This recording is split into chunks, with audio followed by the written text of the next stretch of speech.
श्री स्वामी समर्थ. जय जय रघुवीर समर्थ. तुमच्या घरात ही एक चूक असेल तर स्वामी समर्थ कधीच तुमच्या घरामध्ये येणार नाहीत. स्वामींचा थरकाप उडवणारा इशारा.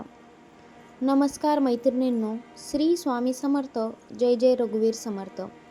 आज मी तुम्हाला एक असा संदेश सांगणार आहे जो ऐकून तुमच्या अंगावरती शहारे येतील आणि कदाचितच तुम्ही आजच तुमच्या घरात काही बदल नक्कीच कराल.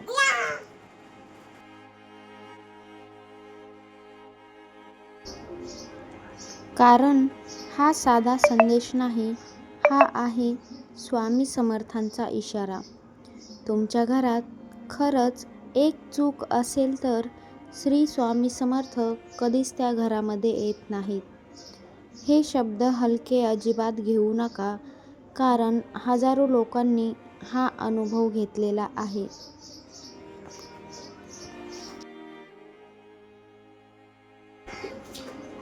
स्वामी समर्थ कोणाच्या घरी येतात तुम्हाला माहिती आहे का?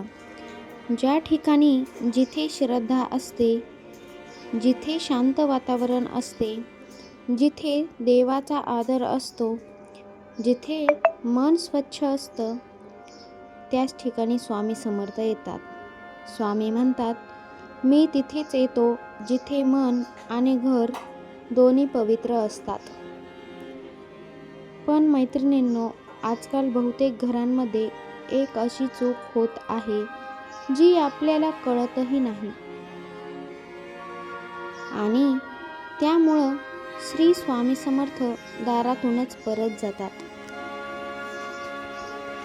ती एक मोठी चूक कोणती आहे तुम्हाला माहिती आहे का?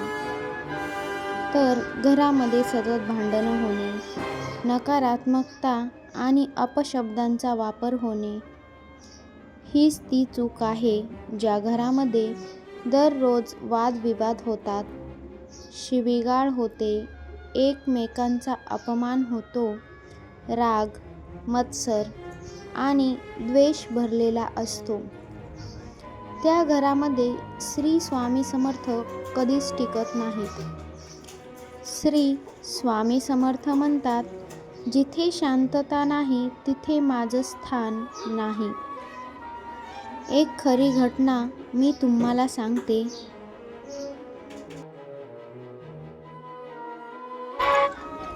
एक कुटुंब होते.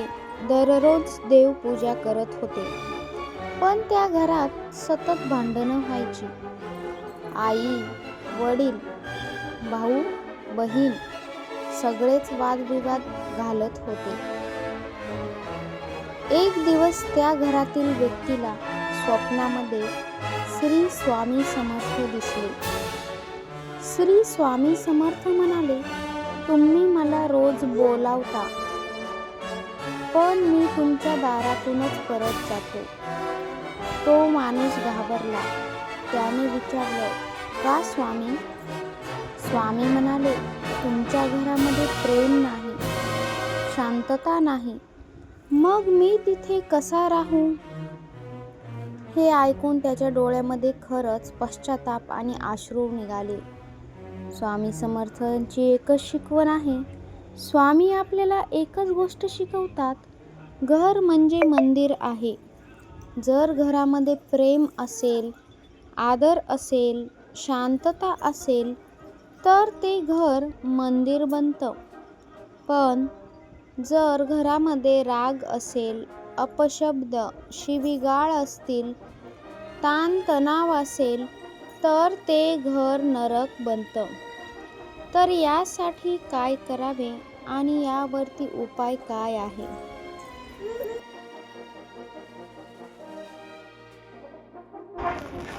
आता प्रश्न येतो, आपण काय करावं? हे 5 उपाय तुम्ही लक्षात ठेवा. पहिली उपाय म्हणजे रोज श्री स्वामी समर्थांचं नामस्मरण करा. श्री स्वामी समर्थ हा जप करा. दुसरा उपाय आहे घरात भांडणं टाळा. जरी मतभेद असले तरी शांततेने बोला. तिसरा उपाय आहे सकाळ संध्याकाळ दिवा लावा. यामुळे घरात सकारात्मकता येते. चौथा आहे देवघर स्वच्छ ठेवा. श्री स्वामी समर्थांना स्वच्छता आवडते. पाचवा आहे एकमेकांचे आदर करा. हे सर्वात मोठे बदल आहे. हे सर्व बदल केल्यावर काय होते? जेव्हा तुम्ही हे सर्व बदल करता तेव्हा घरामध्ये आनंद वाढतो, पैशाची अडचण कमी होते, मन शांत होतं आणि सर्वात महत्त्वाचं म्हणजे श्री स्वामी समर्थांची कृपा मिळते. मैत्रिणींनो, तुम्ही आजच ठरवा, मी माझं घर स्वामींसाठी योग्य बनवणार आहे. जर हा संदेश मनाला भिडला असेल तर आपल्या व्हिडिओला नक्की लाईक करा, कमेंटमध्ये श्री स्वामी समर्थ लिहा आणि चॅनलला सबस्क्राईब करायला विसरू नका. कारण श्री स्वामी समर्थ म्हणतात, तू 1 पाऊल टाक, मी 100 पावलं पुढे येईल. श्री स्वामी समर्थ. जय जय रघुवीर समर्थ. पण तुम्हाला माहीत आहे ना, स्वामी घरात का येत नाहीत? ही लपलेली कारणं आहेत. लोक 99% हीच चूक करतात. मैत्रिणींनो, तुम्हाला कधी असं वाटलं आहे का, मी इतकी पूजा करते तरीही माझ्या आयुष्यात बदल का होत नाही? श्री स्वामी समर्थांना रोज मी हाक मारतो, पण उत्तर मला का मिळत नाही? आज मी तुम्हाला एक असं सत्य सांगणार आहे जे ऐकून तुम्ही थक्कच व्हाल. कारण समस्या तुमच्या नशिबात नाहीत, समस्या तुमच्या घरामध्ये आहेत.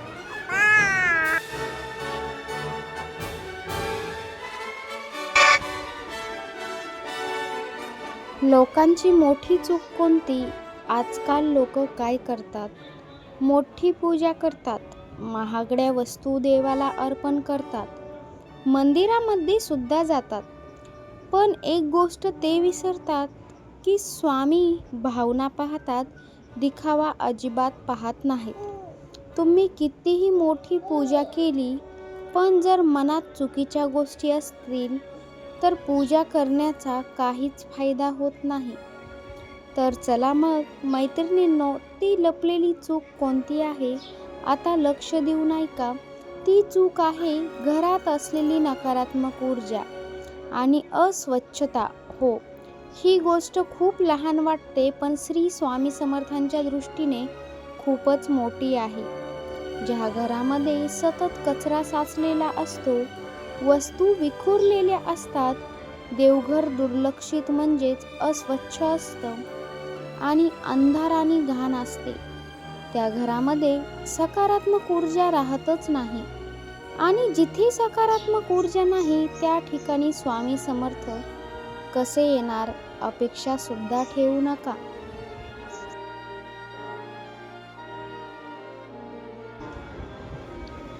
एक धक्कादायक अनुभव मी तुम्हाला सांगते.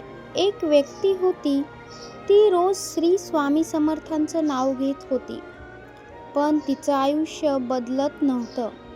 एक दिवस तिला एक साधू भेटले. त्यांनी फक्त एकच प्रश्न विचारला, तुमचं घर स्वच्छ आहे का?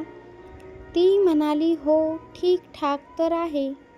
साधू म्हणाले, श्री स्वामी समर्थ येण्यासाठी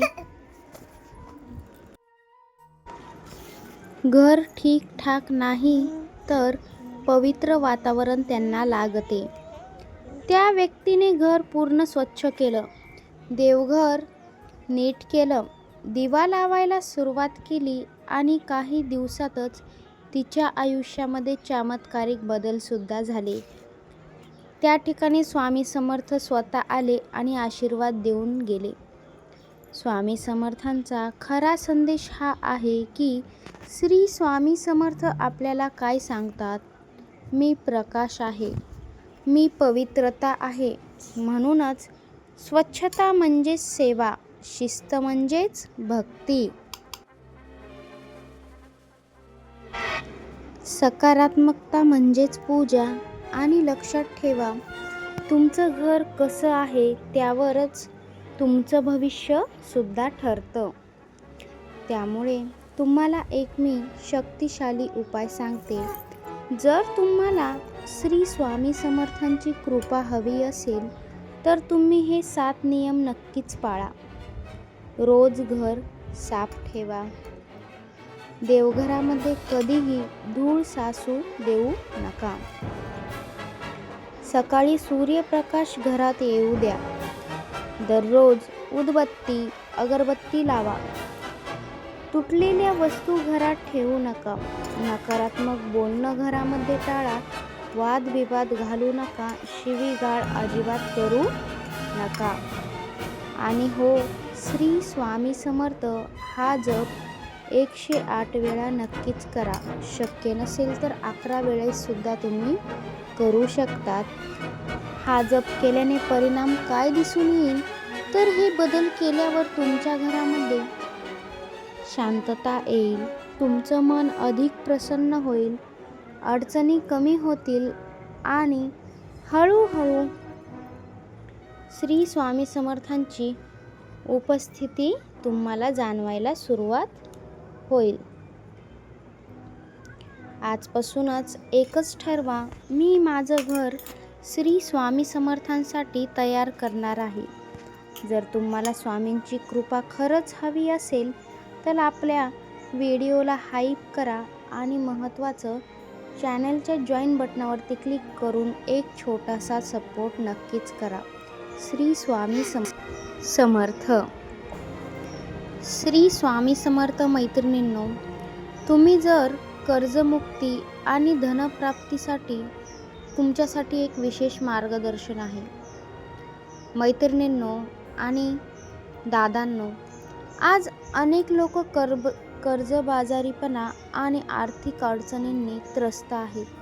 कितीही प्रयत्न केले तरी त्यांच्या हातामध्ये अजिबात पैसा टिकत नाही आणि महत्त्वाचं म्हणजे घरातील समस्या तर वाढतच जातात. अशा वेळी श्री स्वामी समर्थांच्या कृपेने तुम्हाला पण मार्ग सापडू शकतो. या विशेष ईबुकमध्ये कर्जमुक्ती आणि धनप्राप्तीसाठी 22 प्रभावी उपाय दिले आहेत, जे तुमच्या आयुष्यात सकारात्मक बदल घडवू शकतात. हे उपाय श्रद्धा आणि विश्वासाने केल्यास आर्थिक स्थिरता आणि समृद्धी मिळण्यास तुम्हाला मदत होऊ शकते. ज्यांना आपल्या जीवनात आर्थिक सुधारणा हवी आहे त्यांनी डिस्क्रिप्शनमधील लिंकवरती क्लिक करून नक्कीच बघा. या ईबुकमुळे सर्वांच्या आयुष्यातील दुःख दूर झाले आणि आर्थिक परिस्थिती सुधारली आहे. तुम्ही पण एकदा नक्की घेऊन बघा. श्री स्वामी समर्थ यांची कृपा सदैव तुमच्या पाठीशी कायम राहील, हीच माझी ईश्वरचरणी प्रार्थना. धन्यवाद. श्री स्वामी समर्थ. जय जय रघुवीर समर्थ. जय जय रघुवीर समर्थ.